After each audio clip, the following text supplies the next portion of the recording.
Volume 2 का पहला episode यानी कि एपिसोड 5 वहीं से शुरू होता है जहाँ पिछला वॉल्यूम खत्म हुआ था। हम सबसे पहले तो मिलिट्री बेस के अंदर विल को देखते हैं, जिसने की बड़ी बहादुरी से डेमोगोर्गन को मारकर अपने दोस्तों को तो बचा लिया था, मगर वो बच्चों को नहीं बचा पाया, जिस वजह से यह विल काफी ज्यादा दुखी होता है कि अगर थोड़ा और पहले वो एफर्ट डालता तो शायद सारे बच्चे बच जाते। मगर उसकी मॉम और माइक यह उसे काफी ज्यादा मोटिवेट करते हैं। यहीं पर विल यह भी बताता है कि 12 बच्चे किडनैप हो चुके हैं, क्योंकि उसे डेमोगोर्गन के विजन से बाकी लोगों का पॉइंट ऑफ व्यू भी दिख रहा था और उसे दिखा कि लूकस और साथ साथ रोबिन के पास जो बच्चे थे वे सारे के सारे किडनैप हो चुके हैं।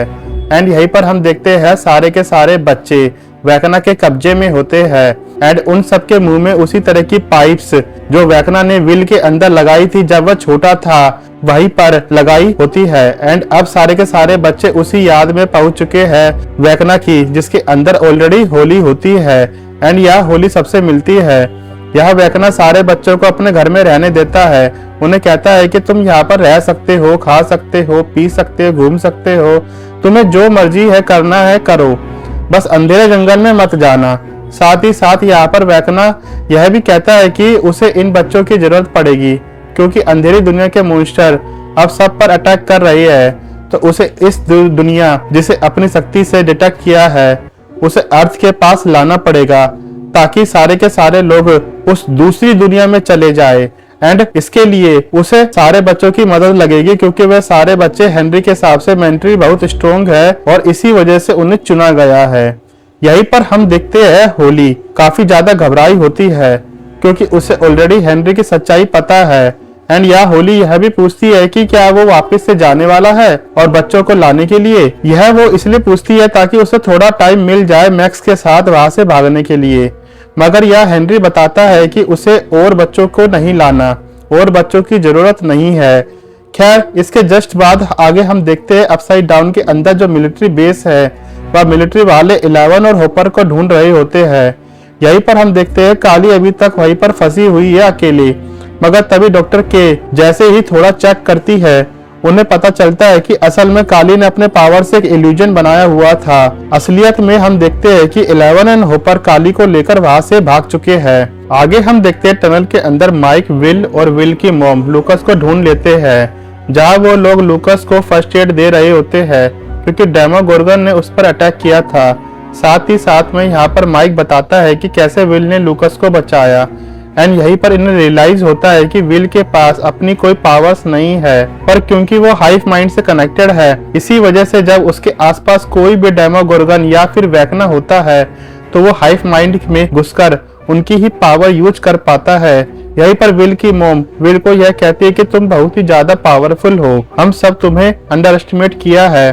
तुम्हें कमजोर समझकर, बट तुम ही एक जो हो बहुत ही ज्यादा पावरफुल हो और वैकना को तुम ही हरा सकते हो। एंड यहाँ पर उसकी मॉम यह भी कहती है कि अगली बार जब वो हाइव के पास हो तब वो हाइव से कनेक्ट करे खुद को और वैकना को मार दे। खैर आगे हम देखते हैं अपसाइड डाउन के अंदर होपर, काली और 11 तीनों पहुंचते हैं अपसाइड डाउन वाले चर्च में, जहाँ पर उन्हें स्टीव और उसकी पलटन मिलने वाली थी। बट अगर तुम्हें याद हो इससे पहले जो एपिसोड आया था उसके अंदर इन सबको रियलाइज हुआ था कि यह सब कुछ हॉकिंग्स लैब से कनेक्टेड है। यह जो दीवार है अपसाइड डाउन के अंदर, इसी वजह से सारे लोग हॉकिंग्स लैब पहुंच जाते हैं। यहीं पर हॉकिंग्स लैब के अंदर डस्टिन सबको बताता है कि इसी लैब के अंदर कहीं ना कहीं एक ऐसा डिवाइस होगा या फिर ऐसा काला जादू वाली जगह होगी जिसे वैकना ने बनाया है, क्योंकि जो दीवार है अपसाइड डाउन के अंदर उसका सेंटर हॉकिंग लैब है, और हो ना हो यही से इस दीवार को बनाया गया है। जिसके बाद हम देखते हैं कि दो की टीम्स में बांटकर ये लोग हॉकिंग्स लैब को सर्च करने शुरू कर देते हैं। वही दूसरी तरफ हम देखते हैं यहाँ पर वैकना या फिर कह लो हेनरी, जो घर में सारे बच्चे एंजॉय कर रहे होते हैं, उसके घर में खेल रहे होते हैं। एंड यही से होली भागकर आती है मैक्स के पास बताने के लिए कि वैकना कल के दिन ही इन सारे बच्चों का इस्तेमाल करके कुछ ऐसा करने वाला है जिससे दुनिया डिस्ट्रॉय होने वाली है। यहीं पर हम देखते हैं कि इन दोनों की बातें छुप छुप कर डायरेक्ट भी सुन रहा होता है। यहाँ पर डायरेक्ट इन दोनों को बताता है कि उसे पहले से ही सब कुछ पता है, वो माइक एंड लूकस का दोस्त है, एंड इसी वजह से यह दोनों उसे अपने प्लान में शामिल कर लेते हैं। आगे हम देखते हैं अपर वर्ल्ड के अंदर सारे लोग प्लान बना रहे होते हैं कि कैसे विल को वापस से हाइव माइंड से कनेक्ट किया जाए ताकि वो वेकना को मार सके। यहाँ पर किसी को कोई आइडिया नहीं आता। इसी वजह से ये लोग खाना पीना शुरू करते हैं क्योंकि सबको भूख लगी होती है। मगर जब लूकस के पॉपकॉर्न गर्म हो रहे होते हैं उसी टाइम पर लूकस और एरिका को एक ही टाइम पर एक एक आइडिया सूझता है जिससे वे लोग विल को वापस से कनेक्ट कर पाए हाइव माइंड से। यहाँ लूकस का प्लान यह होता है कि जैसे पास्ट में हमने काफी बार देखा है कि अगर कोई अपसाइड डाउन का क्रिएचर मर जाता है तब उसे हीट दी जाती है, तब उसकी बॉडी जिंदा से मुर्दा हो जाती है। जस्ट लाइक पॉपकॉर्न, जब उन्हें गर्म किया जाता है तो वो पॉप करते हैं। यहाँ लूकस का आइडिया यह है कि वो लोग जो डेमोगोर्गन जिन्हें विल ने मारा है उनकी बॉडी उठाकर लाएंगे, उनके अंदर 50,000 वोल्ट की इलेक्ट्रिसिटी डालेंगे जिससे कि बॉडी गर्म होगी एंड वो कुछ टाइम के लिए जिंदा हो जाएंगे एंड विल उसी टाइम का फायदा उठाकर हाइव माइंड में घुस जाएगा। यहाँ पर इन्हें इस चीज का भी ध्यान रखना है कि इन्हें जो करना है वह जल्द से जल्द करना पड़ेगा क्योंकि लूकस, माइक और विल के हिसाब से यह सब कुछ जो शुरू हुआ था 6 नवंबर को शुरू हुआ था। किडनैपिंग से कुछ साल पहले वो कुछ 6 नवंबर को ही खत्म होने वाला है और 6 नवंबर आने में 1 या 2 दिन ही बचे हैं। खैर दूसरी तरफ एरिका का प्लान यह होता है कि वे लोग डस्टिन के साइंस टीचर के पास जाए जिससे कि डस्टिन के साइंस टीचर वो एग्जैक्ट डिवाइस बना पाए जो डस्टिन ने बनाया था, जिससे कि ये लोग अपर वर्ल्ड के अंदर भी अपसाइड डाउन के लोगों को ट्रैक कर पाते थे ताकि ये लोग ट्रैक कर पाए 11 एंड होपर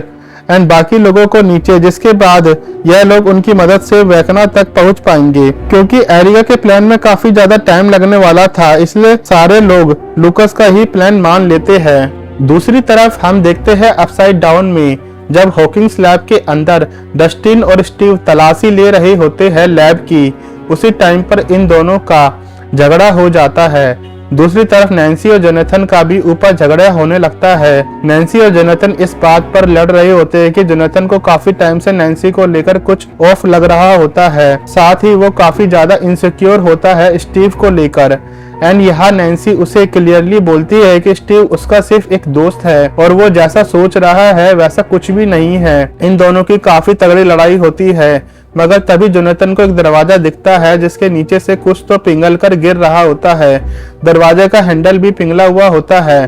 एंड जब जोनाथन इस दरवाजे को तोड़कर खोलता है तब उसे दिखता है कि अंदर की सारी चीजें पिघली हुई होती है, जिसके बाद जोनाथन को एहसास होता है कि शायद डस्टिन सही था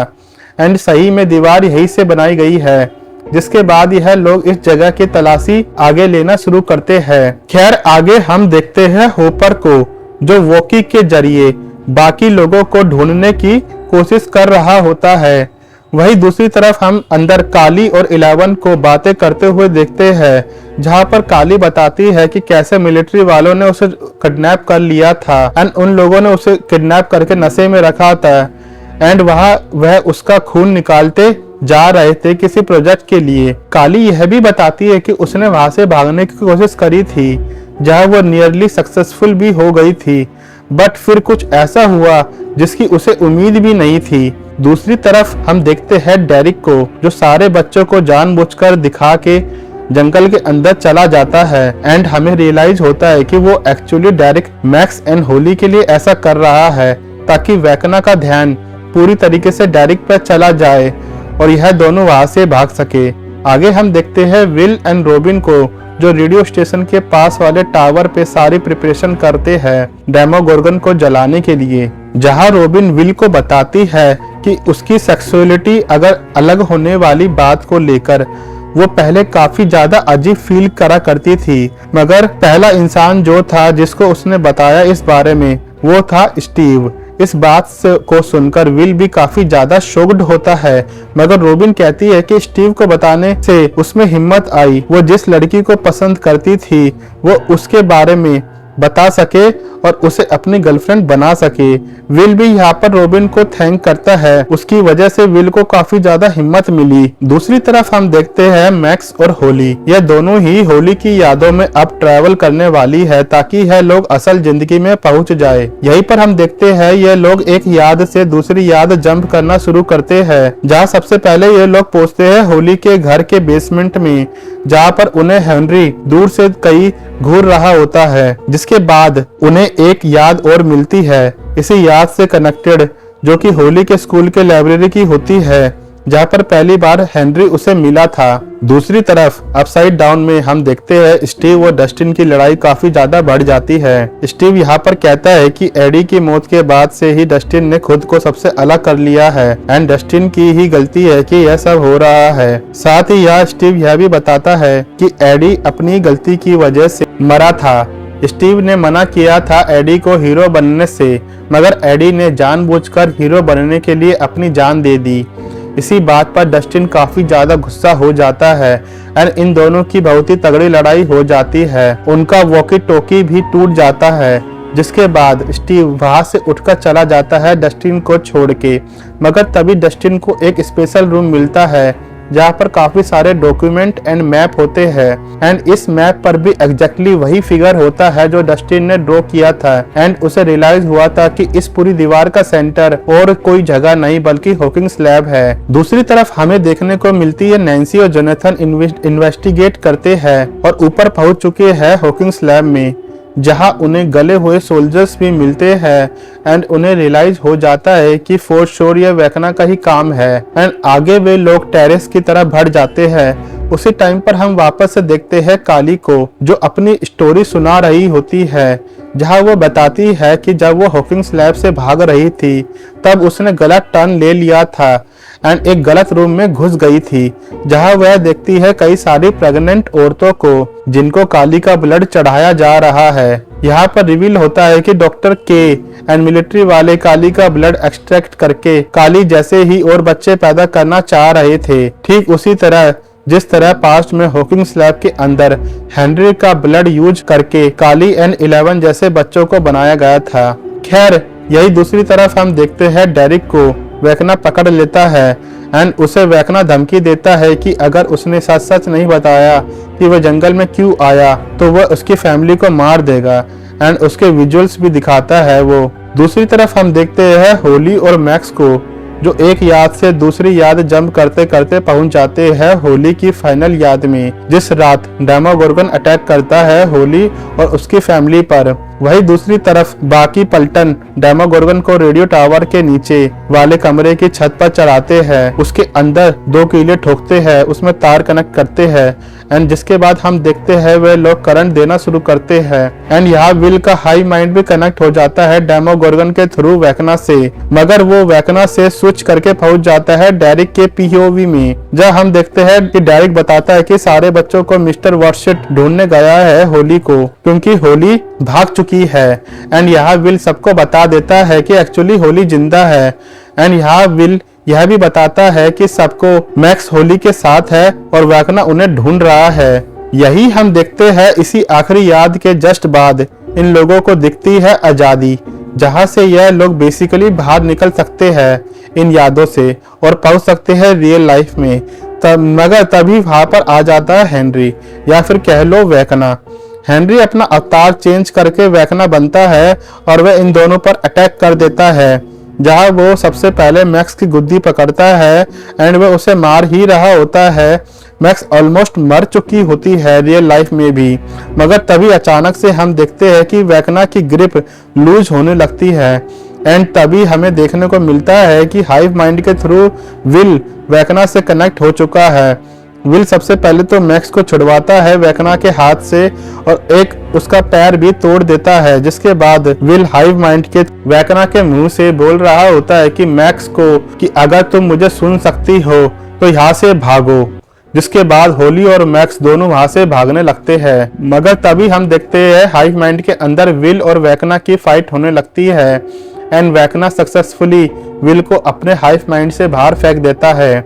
एंड यहीं पर यह सारे लोग उस डेमोगोर्गन को भी और ज्यादा इलेक्ट्रिसिटी देकर जला देते हैं एंड हम देख सकते हैं उसके अंदर से माइंड फ्लेयर जैसा कुछ निकलता है एंड जिसका मतलब है कि सबका एंड माइंड फ्लेयर पर ही होगा। ये एक हिंट है। खैर आगे हम देखते हैं नैन्सी और जोनाथन हॉकिंग्स लैब की छत पर पहुंच चुके हैं जहां पर भी सब कुछ गला हुआ है एंड उन्हें आसमान में कोई एक ऐसी चीज दिखती है जिसे देखकर नैन्सी को ऐसा लगता है कि यही एक्चुअली में हॉकिंग्स के अराउंड दीवार बना रही है। इस चीज के बारे में जोनाथन डस्टिन को इन्फॉर्म करता है वॉकी पर एंड इसी टाइम पर डस्टिन को यह पता चलता है कि यह सब कुछ कोई काला जादू नहीं है, यह एक्चुअली में एक सोची समझी चीज है